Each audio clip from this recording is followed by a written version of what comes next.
Hey everyone, this is Arnobliss98, and matching Optimus Prime, we have Megatron in his final form from Transformers 1.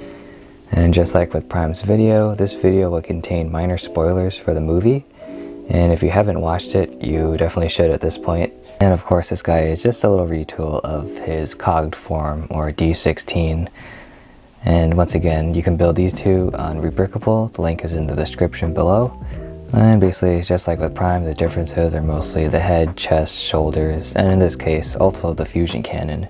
This final mode for Megatron is probably my favorite build I've made for Transformers 1. I just really like his more angular look over his cog mode's more like rounded, friendlier look, I guess. Spinning him around, I also based him off the 3.0 model, and you can see how absolutely enormous that fusion cannon is. And I like how his head turned out, especially using that slope piece for his forehead piece. And also the chest, you can see the angular vents as well as these pieces here. And of course the shoulders are more angular here. And I tried to recreate his kind of fake triggers he has to homage the G1 version. If I made them longer, it would kind of mess with tank mode though. Of course we have his massive fusion cannon here. In the movie it kind of pops out of his hand. This is actually the top of his kind of forearm, which is very interesting. But in this case, it actually just parts forms by, of course, like his other version's fusion cannon. And it's pretty clean. You got the triple barrels, and it was really fun to design because I didn't have to work it into the transformation or anything. And of course, you can open up his chest like on his cog mode to reveal his purple Megatronus transformation cog.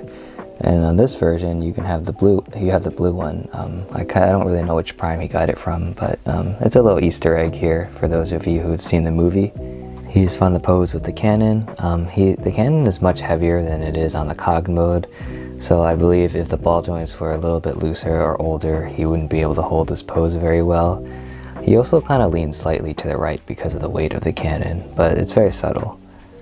Like with Prime's video, I won't be covering the transformation or the articulation because it's exactly the same as it is on his cogged forms video.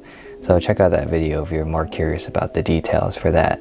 His tank mode is basically the same as it was before. I guess you can't really tell, except if you look at the chest here and the back with the arms, and then the head sticks out, of course.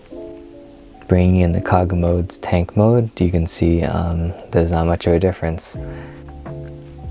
If you really want to, you can take off the tank top and give it to Prime to use as a bat or something.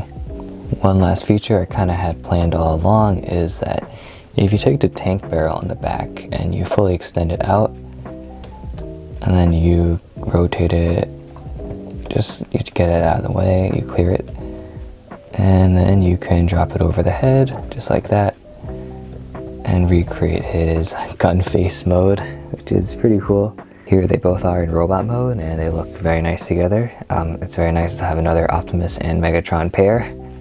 Finally, bringing in all my Transformers 1 builds. You can see the good thing about having two Optimuses and Megatrons is you get to have one in vehicle mode and one for robot mode, which will come in handy if I ever go back to a convention. But I think this is a very solid lineup of the characters. I'm not sure I'll add more characters from the movie. I'm going to take a break after this video, so I'll figure out what to do when I come back. But it seems like people don't like these builds as much as whatever I make from any live action movie.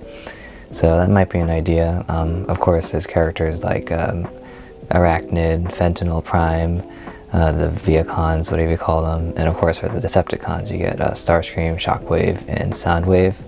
But I think I'm happy just having the four main characters for now.